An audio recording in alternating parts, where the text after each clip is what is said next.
तर मित्रांनो, आज आपण पार्ट 2 मधील बेसिक कन्सेप्ट इन जॉमेट्री म्हणजेच भूमितीतील मूलभूत संबोध याविषयी अभ्यास करणार आहोत. तर आता भूमितीतील मूलभूत संबोध म्हणजे काय? जसं आपण संख्या आहे तर संख्याची काय आपण व्याख्या करत नाही, संख्येची आपल्याला व्याख्या करता येत नाही. तसंच भूमितीत काही मूलभूत संबोध आहेत त्याची आपल्याला व्याख्या करता येत नाही. जसे पॉइंट आहे, लाईन आहे आणि प्लेन आहे, are a basic concept in geometry. तर हे काही भूमितीतील मूलभूत संबंध आहे. आता लाईन म्हणजे काय? तर आता लाईनचा आपण सांगू शकतो पॉइंट ऑफ सेट आणि सेट ऑफ पॉइंट म्हणजेच बिंदूंचा संच. प्लेन पण कसं आहे?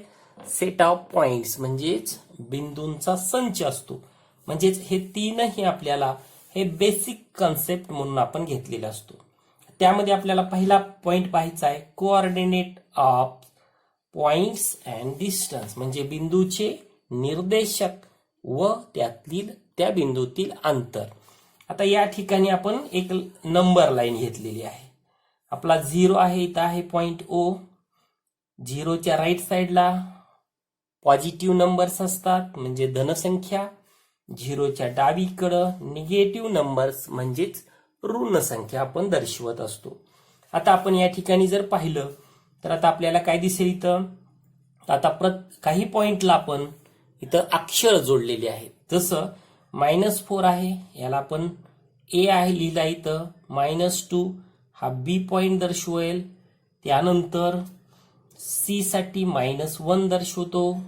0 साठी O आहे, D साठी 2 आहे, E साठी 4 आहे. म्हणजे इथल्या प्रत्येक, आता आपण हे मोजकेच बिंदू घेतलेले आहेत, असे याच्यावर या लाईन्सवर असंख्य बिंदू असतात. म्हणजे प्रत्येक बिंदूला एक अक्षर आपल्याला निगडित करता येतं, त्याला आपण निर्देशक किंवा असं म्हणू शकतो. मग आता निर्देशक म्हणजे काय नेमकं? तर आता इथं A पॉइंट आहे, तर A पॉइंट कुठला नंबर दाखवतो? -4. याचा अर्थ A चा जो कोऑर्डिनेट आहे, निर्देशक आहे, तो आहे -4. म्हणजे इथं A इक्वल टू याचा कॉर्डिनेट झाला -4. दुसरा पॉइंट आहे B, मग याचा कॉर्डिनेट काय दाखवेल? -2. तिसरा पॉइंट आहे C, याचा कॉर्डिनेट काय आहे? -1. त्याला आपण मराठीत निर्देशक असं म्हणतो. दुसरा आहे बिंदू O किंवा D घेऊया. D चा कॉर्डिनेट आहे 2. त्यानंतर E चा कॉर्डिनेट आहे 4. आता आपल्याला काय करायचं आहे? तर हे झालं A चा निर्देशक -4, B चा आहे -2, C चा आहे -1, O चा आहे 0, D चा आहे 2, E चा आहे 4. या प्रकारे आता पाहिलं A चा कॉर्डिनेट आहे -4. तसंच आपल्याला आणखी उलट जाऊन सांगता येतं -4 याचा A हा ग्राफ आहे, म्हणजे तो आता आलेख आहे. म्हणजे A बिंदू कुठे आहे? -4 वर आहे, म्हणजे -4 हे त्याचा ग्राफ तयार होतो.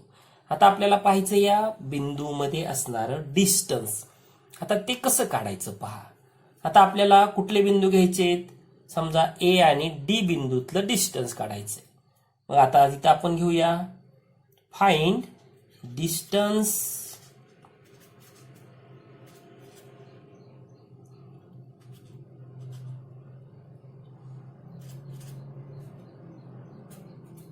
बिंदूतील आपल्याला अंतर काढायचंय. पहिला आपण नंबर 1 घेऊया A बिंदू. आता A चा कॉर्डिनेट घ्यायचा.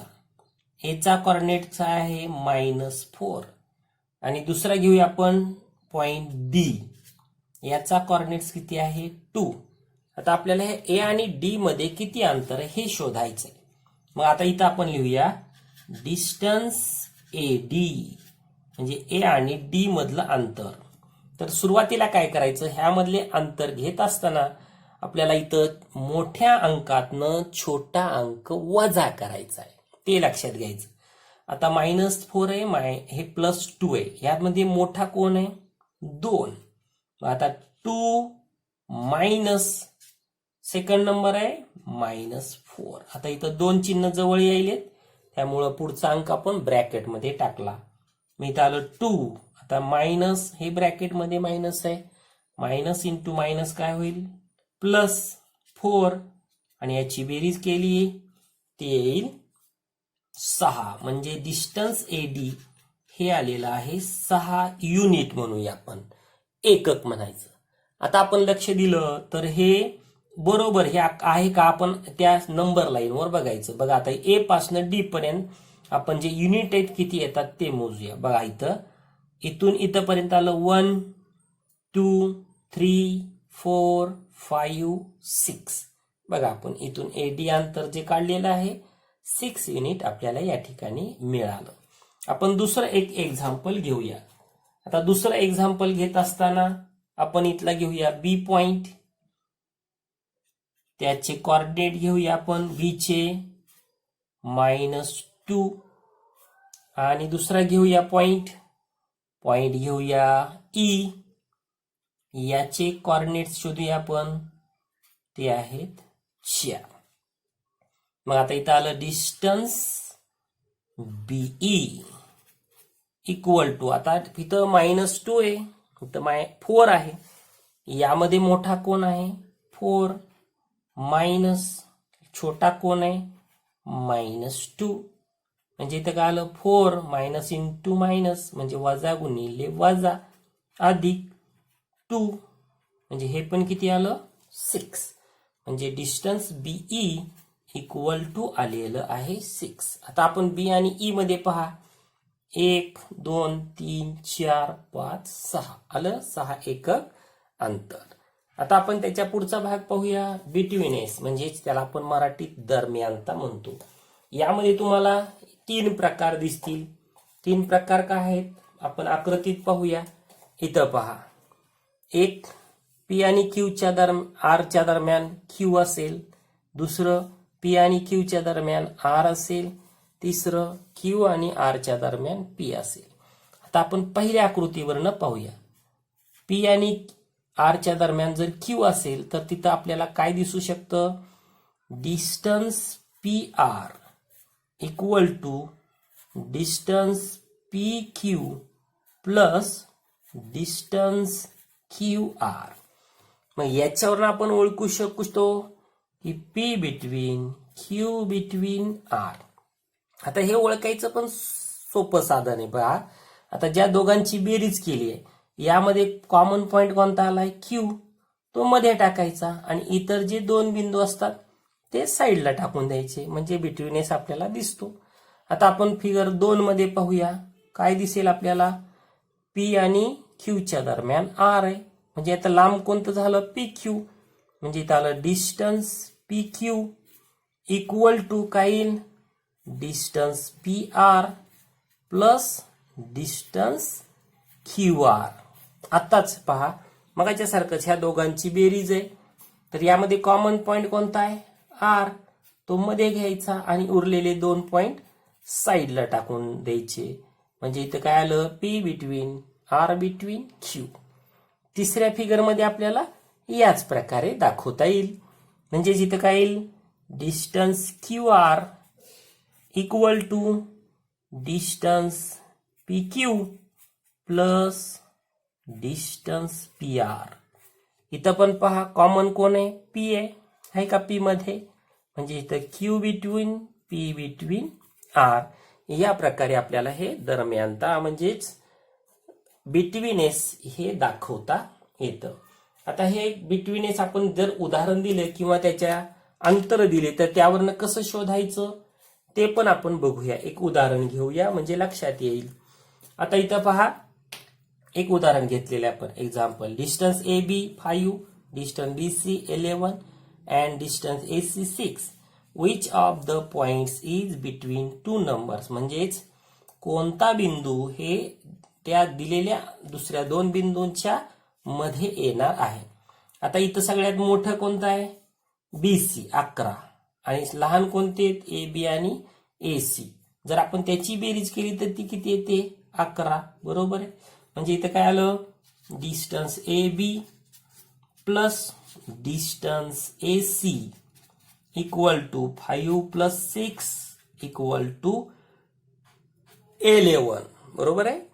आणि आता पहा इथं आपल्याला जे BC दिलेलं आहे ते ऑलरेडी 11 आहे. Therefore BC equal to distance BC equal to 11. मग आता हे दोन्ही सारखे आहेत.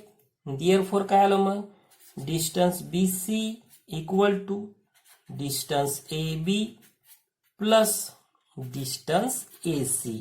आता ह्या दोघांची बेरीज BC इतकी आहे. आता इथं पहा दोन कॉमन कोणते पॉइंट आलेत, दोन्ही ठिकाणी ए आलेला आहे, म्हणजे ए कुठं असेल, मध्ये असेल.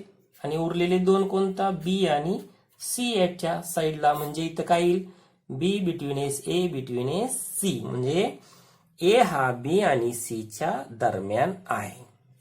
आपण दुसरं एक उदाहरण पाहूया. The coordinate of point A on a number line. म्हणजेच ए हा नंबर लाईन वर आहे आणि त्याचा निर्देशक सांगतोय 5. Find the coordinate of point A same number line which are 30 units away from A. तर त्या नंबर लाईन वर ए च्या दोन्ही बाजूला 13 एकक अंतरावर असणाऱ्या बिंदूचे निर्देशक शोधा. आता आपण ते कसे शोधायचे पाहूया. आपण हा नंबर लाईन बघूया इथं. आता आपण इथं घेतलेला आहे ए, याचा कोऑर्डिनेट काय आहे, 5 आहे, बरोबर आहे. आता इथून उजव्या साईडला एक बिंदू असू शकतो आणि डाव्या साईडला एक असू शकतो. आता इथून उजव्या साईडला किती अंतरावर बिंदू आहे, 13 एकक अंतरावर आहे, बरोबर आहे. म्हणजे इथून 13 एकक अंतरावर असणारा बिंदू, त्याचा निर्देशक शोधायचा. आता इथून उजव्या साईडला जायचंय. उजव्या साईडला काय येणार मग, 5 प्लस 13.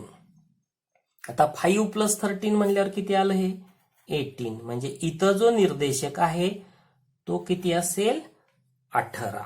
म्हणजे हा बी पॉइंट म्हणूया. आता इथून याच्या डावीकडं एक बिंदू आहे, तो सी समजूया. आता याच्या कुठे हा डावीकडं, तो काय करायचा, वजा करायचा. म्हणजे इथं काय आलं, 5 मायनस 13. म्हणजे इथं 13 एकक अंतरावरचा आहे, पण तो वजा करायचा कारण तो डाव्या बाजूला आहे. तर हे किती येईल मग, -8. म्हणजे इथं आपल्याला सांगता येतं की ए पासनं उजवीकडे असणारा जो बी पॉइंट आहे याचा कोऑर्डिनेट आहे 18 आणि ए पासनं डावीकडे जो पॉइंट आहे सी याचा कोऑर्डिनेट आहे -8. म्हणजे ए पासून दोन्ही साईडला जे बिंदू आहेत किती, 13 एकक अंतरावर, त्याचे कोऑर्डिनेट्स आपल्याला मिळू शकतात 18 आणि दुसरा कोऑर्डिनेट्स आहे -8. यावरनं तुम्हाला आपल्याला पुस्तकामध्ये जे उदाहरणं आहेत ते याच्या साहाय्यानं तुम्हाला आणखी सोडवता येतील. जर तुम्हाला हा व्हिडिओ आवडला असेल तर त्याला लाईक करा आणि आणखी काही व्हिडिओ तुम्हाला पाहिजे असतील तर या चॅनलला सबस्क्राईब करा.